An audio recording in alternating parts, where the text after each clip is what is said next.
Bueno, buenas noches. Vamos a ser muy juiciosos con el tiempo, son las 10 en punto. Vamos a orientar una visión general de la anatomía del sistema digestivo. Recuerden que es una visión muy general. Para recordarles a todos, es primer semestre, el primer semestre es visión general cuerpo humano. Van a tener la oportunidad en el segundo semestre, en el tercer semestre, en el cuarto semestre, de retomar anatomía. En el segundo semestre van a retomar la anatomía del sistema neuroendocrino osteomuscular. En el tercer semestre cardiovascular respiratorio. En el cuarto semestre sistema urinario y reproductor.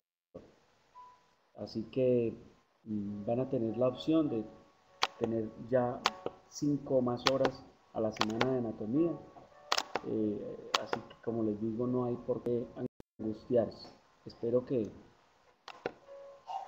queden con la visión que tienen que quedar en el primer semestre, que es una visión muy general. Muy bien, vamos a comenzar entonces con esa visión general del sistema digestivo. Como dice Zavala, una visión macro. Los objetivos de aprendizaje, vamos a retomar cuáles son las funciones que cumple, para qué existe, cómo se divide el sistema digestivo, qué estructura lo compone, características generales de cada estructura, cuáles son las partes grandes, los nombres grandes de cada estructura. Recuerden entonces las funciones. Lo primero, una función de ingestión, en donde el individuo ingiere diversos tipos de alimento, y después de esa función de ingestión tenemos la función de digestión, que es la principal función del sistema digestivo, en el cual hay un desdoblamiento mecánico y químico de los alimentos en partículas más pequeñas para poder ser absorbidos. Una vez se parten esas partículas, el sistema digestivo absorbe diferentes moléculas, carbohidratos, lípidos, proteínas, agua a través de las células epiteliales del tubo digestivo, y después se lleva a cabo el proceso de compactación, en la cual los intestinos hacen ese proceso de absorción de agua y consolidan para al final producir ya el proceso de excreción a través de las heces. Esas son las funciones fundamentales del tubo digestivo. ¿Cómo está conformado ese tubo digestivo? Entonces, lo primero, tenemos el tubo digestivo o canal alimentario, propiamente dicho, y los órganos accesorios. Permíteme, yo le bajo volumen al otro. Listo.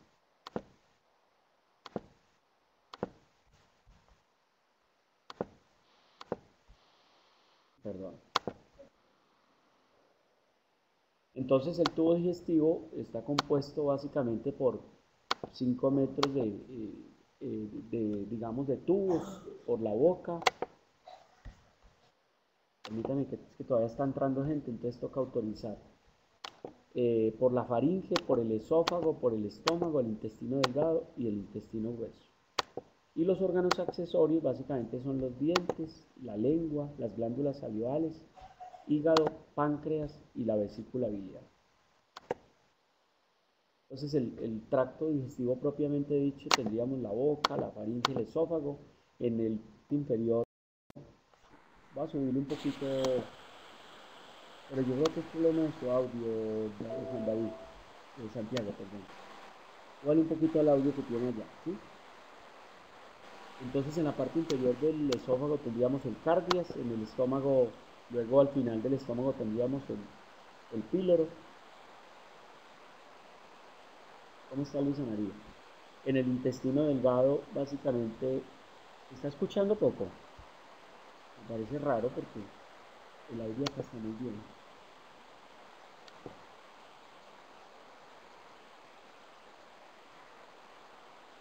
No, doctor, como que lo canceló, ya no escucho. Aquí, ¿me están escuchando bien? ¿Ya? Ahí se está escuchando bien. ¿Listo? Bueno, muy bien, por favor, dejen avanzar. Creo que ahí se está escuchando mejor. ¿Listo? En el intestino delgado tenemos el duodeno, el yeyuno y el ilio. Y en el intestino grueso, ciego, apéndice, colon ascendente, transverso, el sigmoide recto y el ano. Los órganos anexos o accesorios, entonces tenemos las glándulas salivales, que son dos glándulas parótidas, las submaxilares, las sublinguales, el hígado con la vesícula biliar y el páncreas.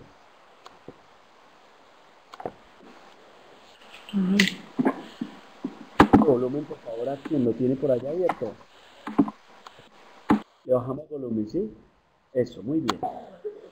Aquí tenemos claramente lo que es el tubo digestivo. Aquí tenemos la boca, luego la faringe. Aquí estaría el esófago, luego el estómago, luego el intestino delgado. Es que todavía hay gente entrando y me interrumpe un poco. El intestino grueso. ¿Listo? Bien. En los órganos accesorios estaría el hígado, estaría las glándulas salivales, estaría, perdón, el páncreas que está detrás del estómago y la vesícula biliar que estaría en la parte inferior del hígado. Esto es una visión macro de lo que son las capas del que se ubiquen un poco. Este es el diafragma y estas son las diferentes capas. Aquí se las voy a ir mostrando. Prácticamente esto estaría en todo el tubo digestivo. Esta es la capa más externa, la primera, aquí está la serosa. Después viene la capa muscular externa, la capa muscular interna. Después aparece la submucosa. Después aparece la capa muscular de la mucosa. Después tenemos el epitelio, que es un epitelio estratificado. ¿Sí? Ahí estarían de afuera hacia adentro las diferentes capas. Para hablar de la anatomía general de la boca, entonces básicamente aquí tenemos la boca y cada una de sus partes. Lo primero, en la parte superior está el labio superior, en la parte inferior está el labio inferior. Después tenemos el vestíbulo de la boca vendría a ser básicamente lo que está por debajo de las mejillas y por fuera de las encías. Ese es lo que es el vestíbulo. Después esa estructura que se encuentra adhiriendo el labio superior y el labio inferior a la encía, que sería el frenillo lingual superior arriba y el abajo el frenillo lingual inferior. ¿Sí? Después tendríamos en el fondo, en lo que se está observando acá, que es la bóveda palatina propiamente dicha. Después el velo del paladar. Y en la parte central del velo del paladar estaría la úvula.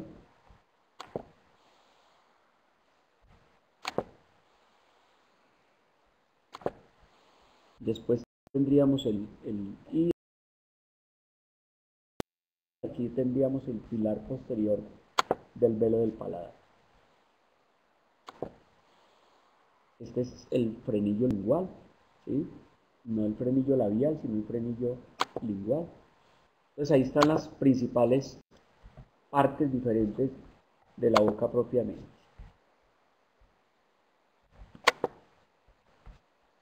¿Listo? Aquí tenemos, qué pena, pero es que hay gente entrando todavía y me interrumpe un poco la clase. Aquí está la lengua y los dientes. Entonces en la lengua y los dientes tenemos básicamente la raíz de la lengua, donde está la parte, o sea, la parte posterior, donde están las papilas. Aquí tenemos el cuerpo de la lengua. En esta región tenemos el surco terminal. Aquí tenemos las papilas fungiformes. Aquí tenemos las papilas foladas o foliadas o foladas. ¿Sí? Sí. Y las otras son las papilas ovaladas. Y en esta parte de acá estarían las amígdalas palatinas, las amígdalas palatinas acá, y aquí estarían las amígdalas linguales propiamente dichas. ¿Listo? De raíz, cuerpo, surco terminal, la unión de los dos tercios anteriores con el tercio posterior. Papilas hay obviamente en la parte anterior y parte posterior, son papilas gustativas. Cada una tiene funciones exactas diferentes. Y en la anatomía dentaria, básicamente, entonces tenemos, en esta parte se estaría lo que es el diente entonces tiene la raíz, después viene el cuello del diente, después viene la corona, que es la parte visible del diente. ¿Qué pasa ahí? Yo creo que qué pena, lo que pasa es que Valen Sani la sacaron de la página y no la dejan ingresar. Dice que acceso limitado. No sé qué pasa. Porque se supone que esto tiene hasta para 90 personas y van 45. Raro, no sé.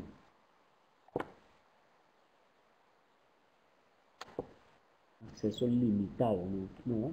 Hay 45 personas y esto permite hasta 90 personas. Esperemos a ver qué pasa. A Sari de año no la dejan ingresar tampoco. ¿Qué pasará?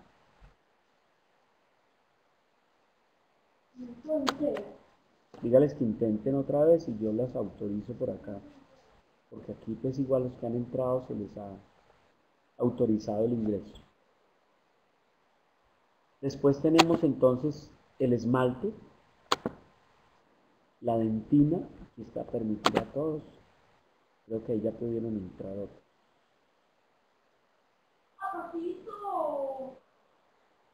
A Valentina, aquí también le autorizamos, a Sara le estamos autorizando. Se ha superado el límite de usuarios. Parece que sí tenemos límite de usuarios. Se ha superado el límite de usuarios.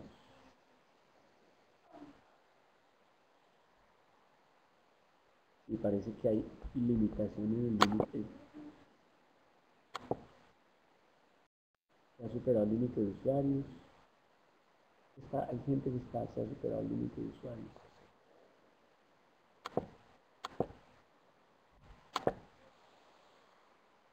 Bueno.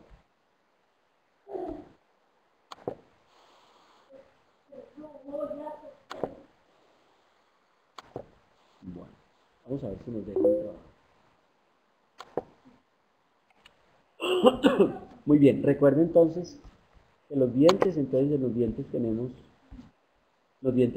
los incisivos, lateralmente tenemos los caninos, después tenemos el primer premolar, el segundo premolar, después tenemos el primer molar, el segundo molar y el tercer molar.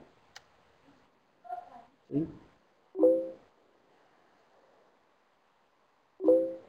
Daniela, mira una cosa. Pero yo desactivo los micrófonos y verán que no vamos a tener problemas.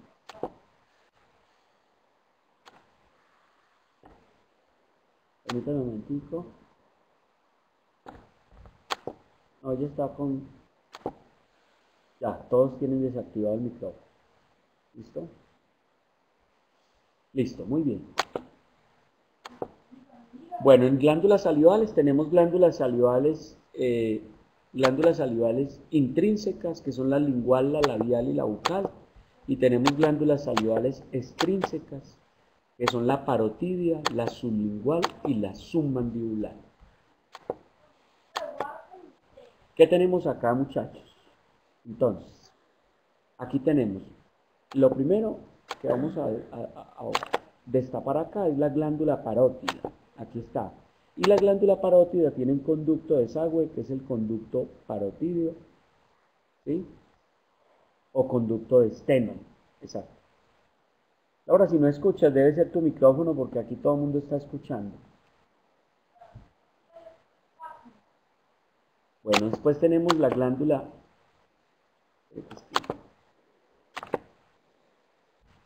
Después tenemos la glándula submandibular, con su respectivo conducto, el conducto submandibular con el conducto de Wharton, ¿verdad? Perdón. Y después tenemos la glándula sublingual con su respectivo conducto de desagüe. El conducto que desemboca a nivel del segundo molar es el conducto de Stenung, que es el conducto de la glándula parotídea. Exacto. En la parte superior, o sea, en la parte superior del segundo molar, ahí es donde desemboca el conducto de Stenung. Y aquí están los conductos de la glándula sublingual.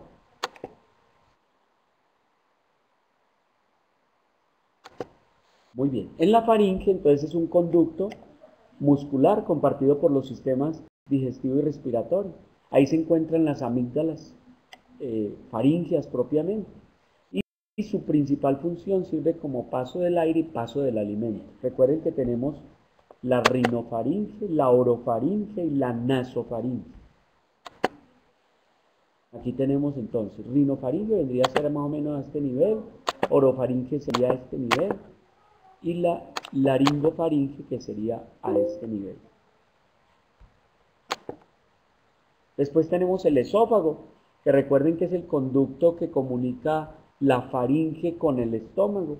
Es un tubo muscular virtual que impulsa los alimentos desde la boca hasta el estómago a través de movimientos peristálticos, y el punto final de terminación es en el cardias propiamente, ¿sí?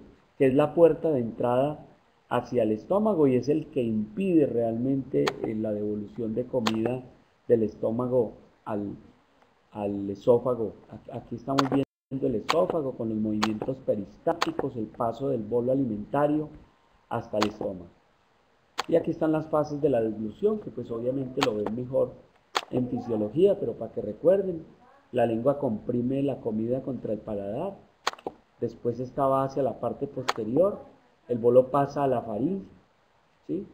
Y se cierra la epiglotis, se evita que se vaya hacia la vía aérea superior al cerrarse la epiglotis. Después esta desciende hacia el esfínter esofágico superior, este se relaja, luego va hacia la parte inferior del esófago inferior por movimientos peristálticos, aquí hay contracción, aquí hay relajación, y luego pasa el cardias hacia el estómago. Ese es como el proceso normal del paso del bolo alimentario de la boca hasta el estómago.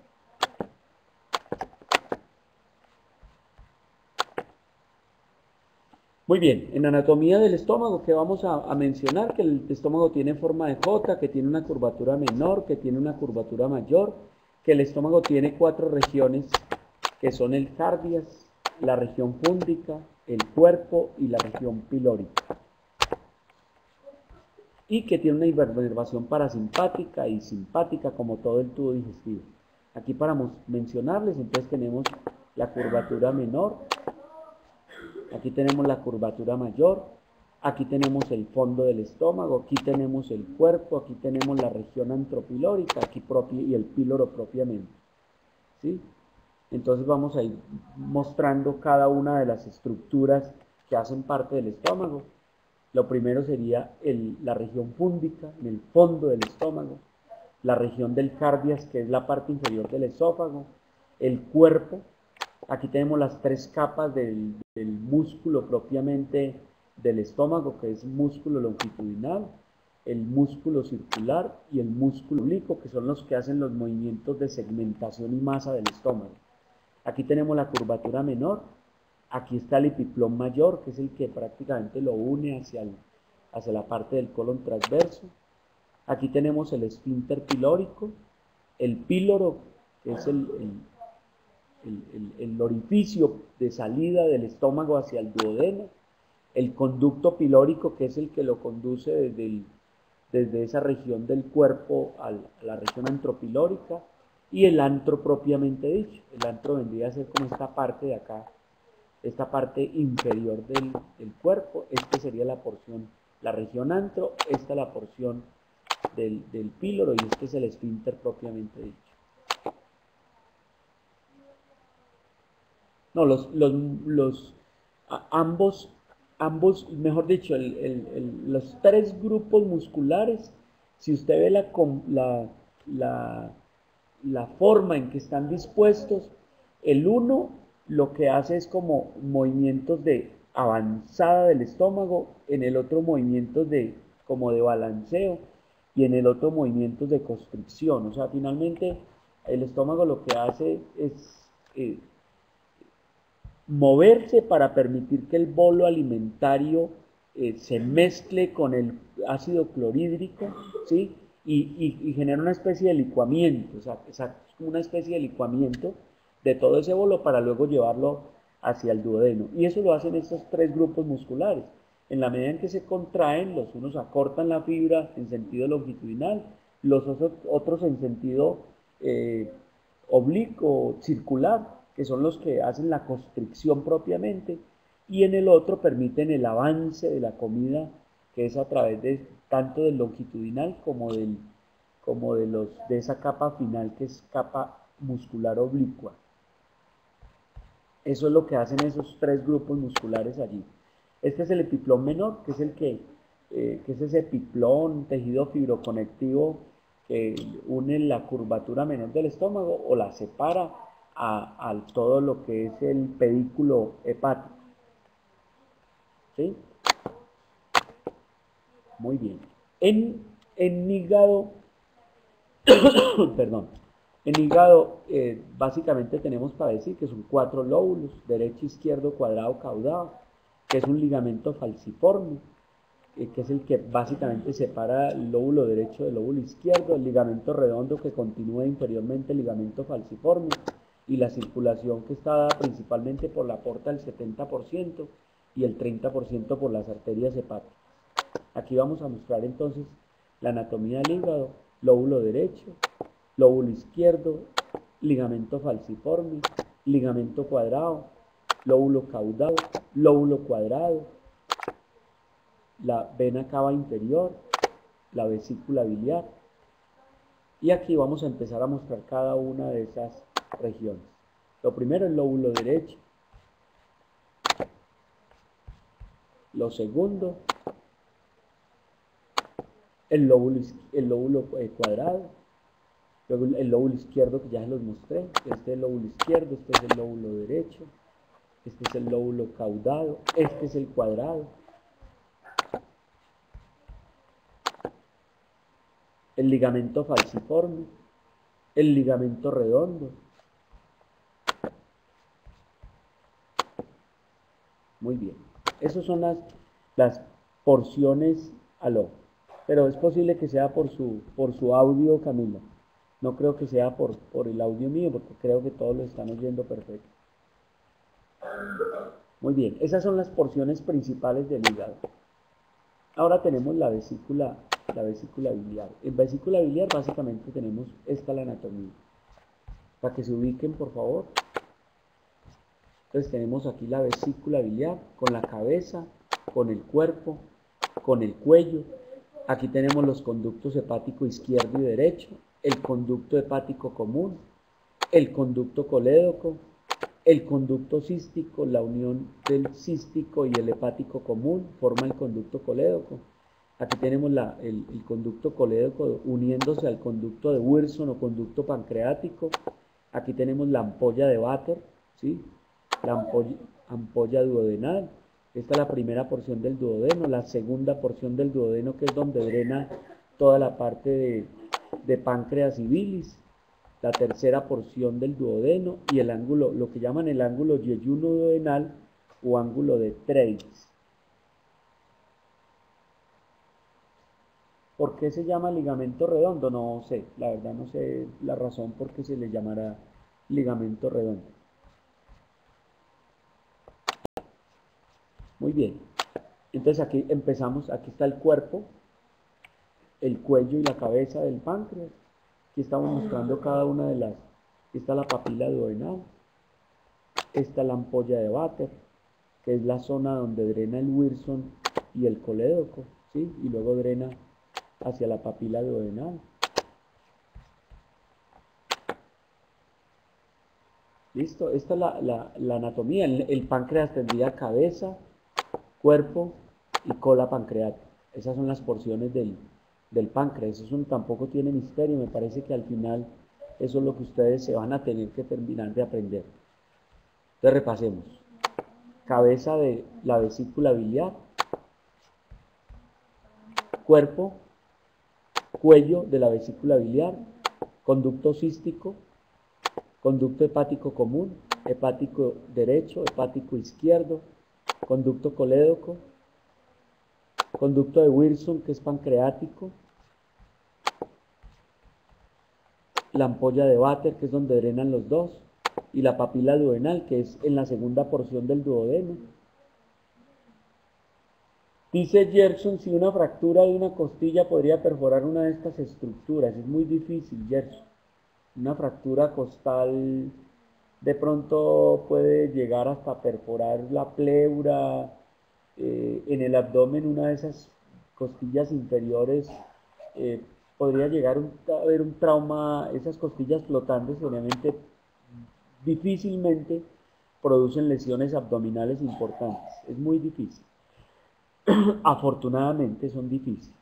Son más frecuentes, sí, y los he visto sobre todo en niños, los traumas contundentes, por ejemplo, con los mangos de las bicicletas, con golpes en región epigástrica o región abdominal alta y media, y con traumas pancreáticos, con traumas reales pancreáticos. Y esos traumas pueden ocasionar, yo por ejemplo vi en un niño un gran hematoma del duodeno, con un niño que empezó a tener dolor abdominal, vómito permanente, persistente, incoercible, pacientico que después tuvo que ser llevado incluso a cuidado intensivo y a cirugía de esta porción, porque hizo un gran hematoma de la pared del duodeno, pero fue más trauma contundente. Y obviamente las heridas cortopunzantes y heridas por arma de fuego, esas sí son obviamente muy frecuentes, pero que la costilla lesione la vía digestiva no es frecuente. Muy bien, continuemos. En el intestino básicamente tenemos tres regiones, que son el duodeno, que es la más pequeña, el yeyuno, que es la que le sigue, y el ileón, que es el 60%. Recuerden que nosotros tenemos de intestino 3-4 metros más o menos de intestino delgado. Aquí tenemos entonces básicamente, este es el duodeno, primera porción, segunda porción del duodeno, tercera porción, la región yeyuno duodenal, este es el yeyuno, y en la porción final es la porción ileal, el ileo terminal, y esto es todo ileo, ¿sí? En el intestino grueso, básicamente tenemos unos 1.5 metros de largo, el diámetro es más o menos de 6 centímetros, tiene 4 regiones, que son el ciego, el colon, el recto y el conducto anal. Aquí entonces voy a empezar a mencionarles. Este es el ileón terminal, que es donde termina el intestino delgado. Este es el ciego, este es el apéndice, esta es la válvula que llaman válvula iliocecal, que es como la parte final del intestino delgado y donde empieza el intestino grueso. Este es el colon ascendente, este es el ángulo hepático del colon o ángulo derecho del colon, este es el colon transverso, este es el ángulo esplénico del colon o ángulo izquierdo del colon, este es el colon descendente, este es el sigmoide, este es el recto y este es el ano. Tenemos las diferentes porciones lo que llaman del intestino, que son las famosas austras con H, y las regiones que lo segmentan y lo dividen como en forma de, son como tenias, y se llaman así, las famosas tenias. Entonces vamos a repasar. Aquí tenemos el ciego, la válvula iliocecal, ubíquense por favor, sigan la imagen. Después el colon ascendente. Después tenemos el colon transverso, el ángulo cólico derecho, el ángulo cólico izquierdo, el colon descendente. Voy acá, por favor, ubíquense. El sigmoide, el recto y el ano, el conducto anal propiamente. Aquí tenemos las austras con H, vean, estos son austras. Y las tenias, que son estas. Estas son tenias, las tenias del colon, ¿sí?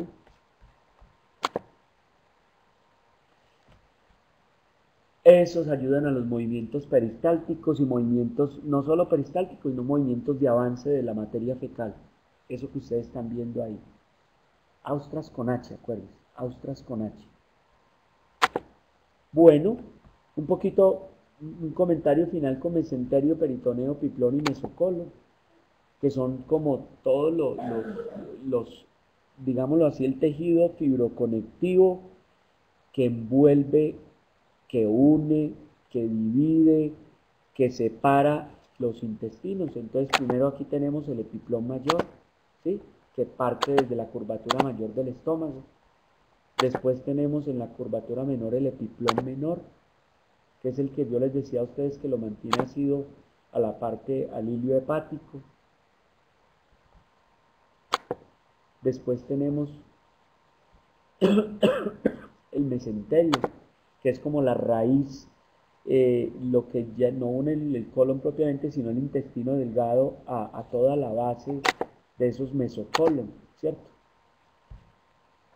Y después tenemos el mesocolon propiamente. Entonces repasemos. Epiplón mayor, epiplón menor, mesenterios y mesocolon. ¿Listo? A Valentina se le fue rara y cuando intentó entrar se salió lo del límite del usuario. Sí, estaba aquí autorizándole varias veces. Después miramos cómo le ayudamos a Valentina si necesita alguna explicación, no hay problema, muchachos. Sí, incluso el fin de semana miramos cómo reforzamos a algunas personas, no hay ningún problema. ¿Oyó? Bueno, muchachos, para terminar, vamos a interrelacionar un poquito lo que es los diferentes sistemas. Dígales, Juan José, después le decimos que si necesitamos reforzarlas a ella, eso con mucho gusto se los hago yo. Dígales a ella que no hay problema. Las personas que están faltando por entrar al aula, parece que el límite sí son 45 personas, pero que yo con mucho gusto refuerzo la clase. ¿Listo? No hay problema. Bueno, entonces, ¿qué relación, lo primero podría uno encontrar entre el sistema tegumentario y el sistema digestivo? Claro, cuando ocurre alguna hepatopatía, cuando ocurre una hepatitis viral, cuando ocurre una obstrucción de los canalículos hepáticos de la bilis, lo primero que encontramos en la piel es la ictericia. Entonces, esa ya es una relación. Cuando hay una cirrosis hepática, la piel también se torna un tinte terroso, también ocurre eso. Con el sistema óseo hay una relación muy importante entre la absorción del calcio y del fosfato a nivel intestinal, con el metabolismo del calcio en el hueso también. Lo mismo la absorción de la vitamina D. Con el sistema muscular, pues toda la relación, pacientes que tienen problemas hepáticos, esos pacientes manifiestan fatigabilidad crónica, esos pacientes pueden hacer neuropatía. Si el paciente tiene una hepatomegalia, ¿no? Recuerde que la relación es, la hepatomegalia es crecimiento del hígado. El crecimiento del hígado puede estar dado por muchas cosas. Una de las tantas cosas pueden ser las hepatitis virales, pueden ser la cirrosis, pueden ser las congestiones hepáticas por obstrucciones del drenaje de la bilis. Entonces lo único que expresa es que el hígado está crecido. Lo que pasa es que eso puede repercutir en la piel en cuanto que el paciente pueda tener ictericia y pueda tener dermopatías y afectaciones de la piel por el metabolismo hepático propiamente. Las mismas telangiectasias en piel pueden ser expresión de problemas hepáticos crónicos en los pacientes. En lo que tiene que ver con sistema nervioso, recuerde que uno en el intestino tiene lo que llamamos un cerebro entérico. El intestino, recuerde que las células enterocromafines liberan una cantidad de péptidos intestinales, de enteropéptidos, de los mismos neuropéptidos que tienen que ver con el apetito, de los péptidos que tienen que ver con la saciedad, ¿cómo se llama? Esta hormona que se produce en la mucosa gástrica y que tiene que ver también con saciedad, las mismas péptidos intestinales para la producción de insulina y lo que tiene que ver con... No, no leptina, Camila. La leptina se produce en el hígado. En la adipoleptina se secreta en el hígado. El péptido YY sí es un péptido intestinal. Sí son péptidos, lo que llaman péptidos vasointestinales, que se producen en las células enterocromafiles. En el intestino se produce la grelina, eso, en el estómago se produce la grelina, que es la que cuando hay incluso resección del estómago se disminuye la producción de grelina y el paciente le da saciedad permanentemente. Entonces es una relación que hay entre el sistema nervioso y el sistema digestivo. Entre el sistema endocrino, ustedes saben que en el intestino se liberan el GLP y el GIP, que son dos péptidos que tienen que ver con la secreción de insulina por el páncreas. En los pacientes diabéticos tienen disminución en la secreción de esos péptidos o tienen resistencia en la producción, como les explicaba en la clase pasada, en su seminario pasado, y esos pacientes pues expresan diabetes por esa causa también. Con el sistema circulatorio, el intestino es un gran regulador del metabolismo, del metabolismo hídrico, de la cantidad de líquidos circulantes también. En la medida en que un paciente esté deshidratado, absorbe más líquidos intestinales. En la medida en que un paciente esté en shock, por ejemplo, en hipotensión, absorbe más líquidos intestinales. El hígado es un productor importante de renina para la producción al final y activación de angiotensina, y es un regulador, obviamente. El hígado, que es un órgano digestivo, termina siendo un órgano también que controla el funcionamiento del aparato circulatorio. En el sistema linfático e inmunitario, recuerden que a nivel intestinal se absorben cantidad de lipoproteínas, de triglicéridos que se transportan a través en forma de kilomicrones en, en, en la sangre y inicialmente en el tejido linfático y luego a nivel sanguíneo. Y obviamente esto también tiene que ver después con sustancias inmunitarias que responden a todas las respuestas sistémicas de agresión que haya en algún tejido. En el sistema respiratorio, recuerden que las contracciones de los músculos, el diafragma es un músculo inspiratorio, y los músculos abdominales son músculos que se contraen en expiración forzada, entonces ayudan al proceso de la expiración en momentos obviamente de necesidad, por ejemplo en los pacientes con enfermedad pulmonar obstructiva crónica. En el aparato urinario, pues el, el hígado también participa en la producción de esas sustancias que actúan sobre el riñón para que haya más diuresis o para que haya más retención hidrosalina. Entonces el hígado está aportando ahí, como órgano digestivo, está aportando al aparato urinario. ¿Sí? Y, y en el aparato reproductor, pues la digestión proporciona nutrimentos para que se lleve a cabo todo el proceso de producción de espermatozoides, producción de óvulos en la mujer. Entonces obviamente al aparato reproductor le interesa, le conviene que haya un sistema digestivo estable. Esa es la relación un poco que hay entre funciones digestivas con funciones de los diferentes órganos de la economía. No sé si de pronto haya preguntas. Algo que quieran que retomemos, muchachos, alguna pregunta. Les comentan de pronto a los compañeros que faltaron que no hay problema, que nos ponemos de acuerdo y reforzamos esto, ¿sí?